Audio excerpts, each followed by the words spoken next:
So folks, so I decided to go ahead and do a voiceover on the video. It's better that way because there was a lot that was going on in the background, and I know y'all don't want to hear all of that, but what I was doing on this cooking video right here is brisket. It was the bone in, and what I'm talking about now is how we're gonna get ready to cut the bone off the brisket. Make sure you have a really sharp knife before you get started.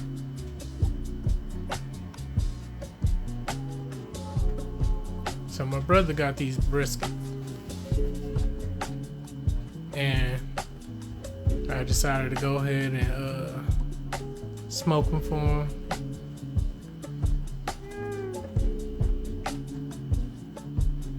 And what I'm doing now, I'm just showing the brisket, the thick bone they have on it. I'm cut them off and get the brisket trimmed up. Camera that I'm using, but it's my phone, but it's a motion and it follows your movement. And I got it right on the tip top shot.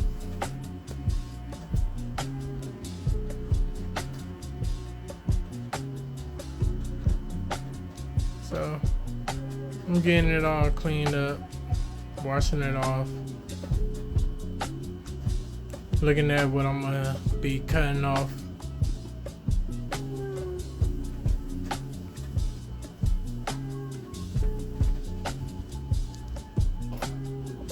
And the crazy part is, I gotta start it real late on this.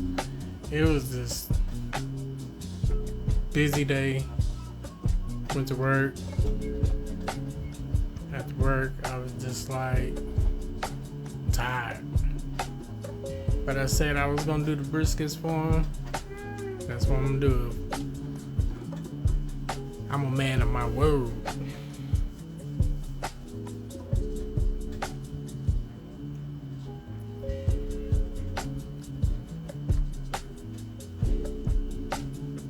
So, as I was saying before, make sure your knife is real sharp. Other than that, you will be really all day with these brisket. I'm not the best butcher in town or whatever. The only thing I know, I wanted to keep as much meat as possible on these briskets as I'm cutting it away from the bone. So that's why I'm not moving all that fast. I'm trying to be as close to that bone as much as possible.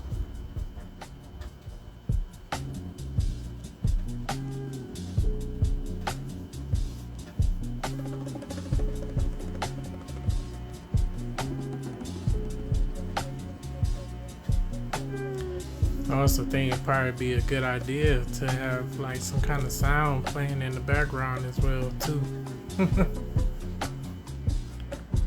So if you do hear anything playing in the background, that's because I just thought of it and I haven't edited a video like this before.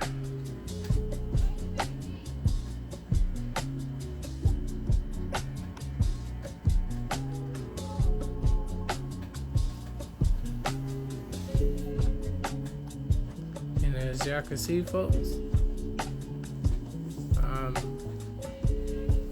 cutting around all three of these giant bones.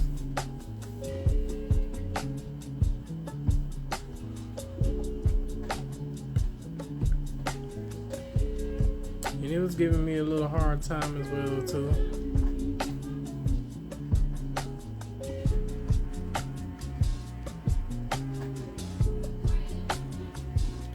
So right now there's a baby shower going on, and I'm in the room just doing this voiceover. So it looks like it's gonna be entering soon, so I'm gonna pause the video real quick. So that little pause I said I had to do, I just had to wait because it was getting crazy. Even though everybody's outside. Oh, just to let y'all know, baby shower's not happening today. That's in this video. The voiceover I'm doing, the baby shower is happening.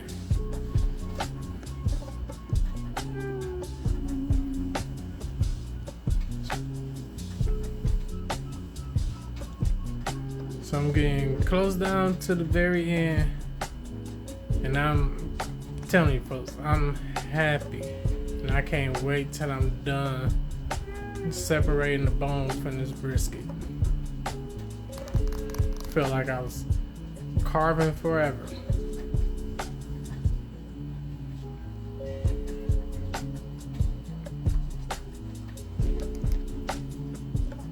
And by the way, folks,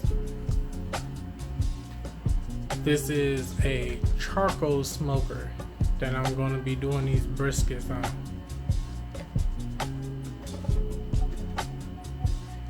Even while you're doing all this, you should be getting it set so your temperature could be at least at 250. I like my temperatures to be around 230, 250 when I'm smoking. That way, that meat come out real tender and moist.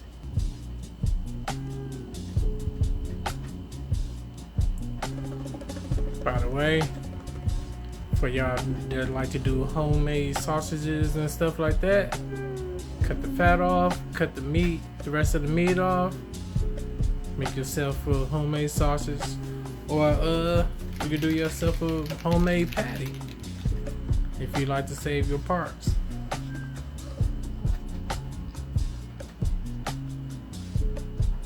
So at this point, I'm just going to show what the brisket look like before I actually cut some of the fat off. Not all the fat, because you're going to need that when you're doing charcoal.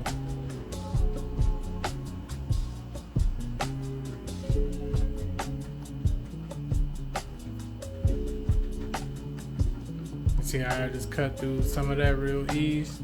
Your knife got to be real sharp.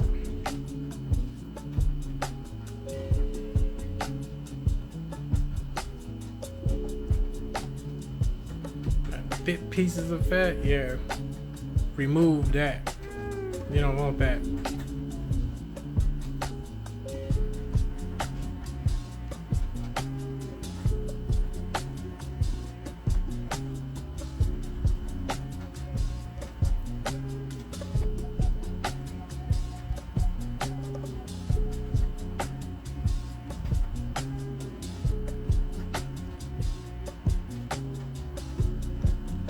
This one, it wasn't all that fatty.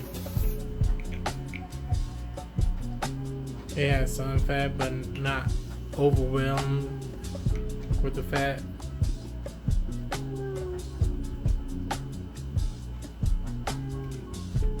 So what I'm gonna do now, I'm just checking and make sure ain't too much fat to be pulling.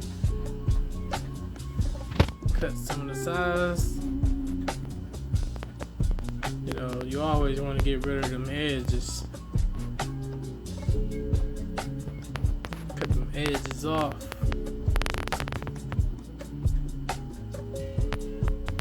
So, the reason why I jumped to the next part, because I didn't want to bore y'all with it. I really want to get straight to it. It's time for the seasoning. And I had two different briskets that I was doing. So there's two different seasonings that I was going to use as well too. So put the gloves on, keep one hand clean so you could grip it, use it for your seasoning. The other one you could use to put the seasoning on and smear it around, so you'll have one dirty hand, one clean hand. And what you just see with the bottle of mustard, I rubbed that on my brisket. So you won't taste mustard, but it holds the seasoning in. Some people like to use mayo, before they put on their seasoning. Some people don't use anything at all. They just use salt and pepper. I'm the type, I need flavor. That season there, it's a mixture of all different types. I could tell with some brown sugar in there as well too, but that's the season my brother had picked to go on his brisket. So I use one hand to make sure the season coat on there, and you could be heavy with it, folks, because you're gonna be smoking these briskets for some hours.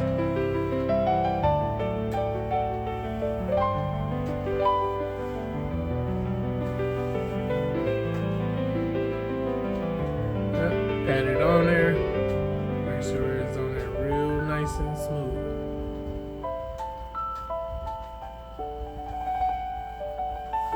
And I can tell you, if it got the charcoal smoker, it would still take some time once you're done seasoning the brisket. So it's okay to do all that at the same time. What you see is what I use on my briskets.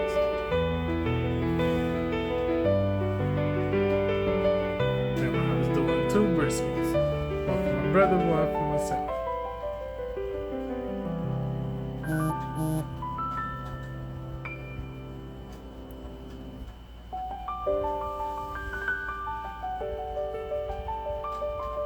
Put it in the comment, folks. What type of music you think I should be playing for the background? Even though it's already playing, but you know, I can take opinions. And besides, if you think I could have did something different, y'all could just put it in the comment as well too. Let me know.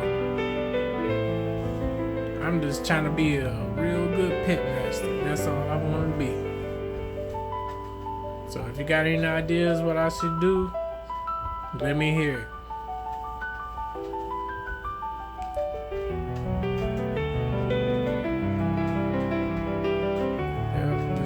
Brisket, I ain't showing you the full seasoning of it. I'm just showing y'all what I'm using here. So this is a little nice smoker. You can get one like this at Family Dollar, under 20 bucks. You got your bottom layer. This is my baby right here.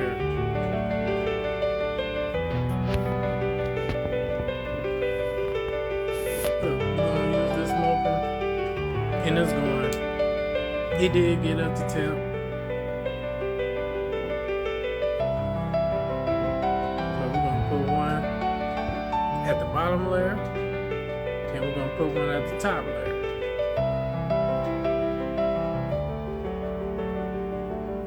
So as you can see, folks, there's one brisket, and we're gonna cover that one up with the second layer.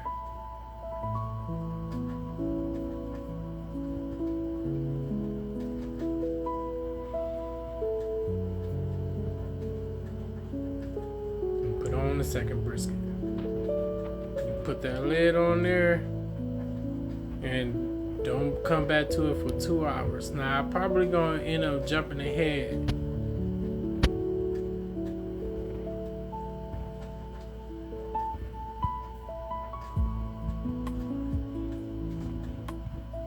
Yeah, this little smoker here got a little door on the side, so if you need to throw in a little coal here, wood chip there.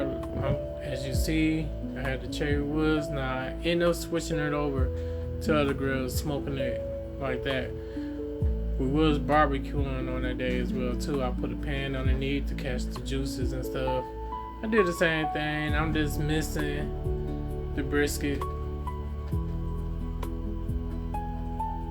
And don't worry, this was at $2.50 as well too. As you see, a whole lot of time don't pass, folks. And they is looking nice. And I was checking them, giving a good check every 2 hours.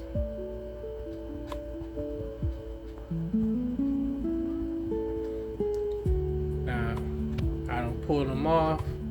Right now, the internal temperature is probably around 1 I think it was around 150 at this point. I wanted to get it to 170.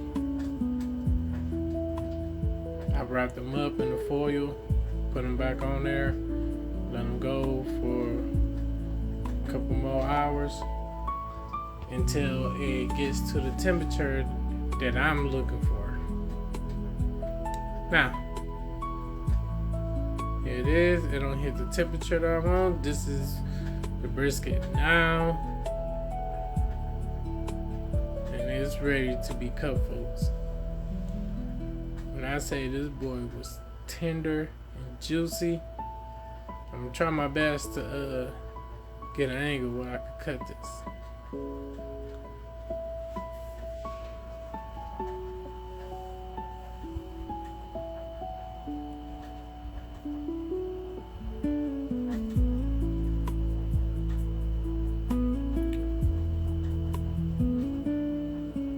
And as you can see, it is daylight all over again.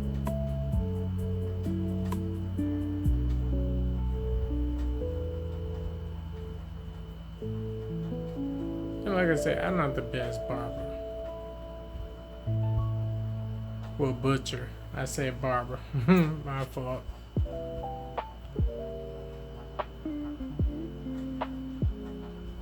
And I just got to cutting this thing any kind of way, but the juices flow that was coming out of here. Oh my God. I'm gonna cut y'all a little long strip just to show you.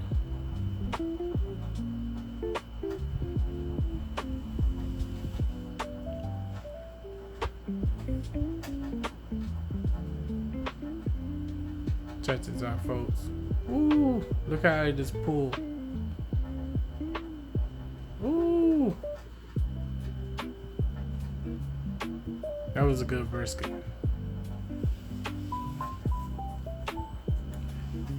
And when I say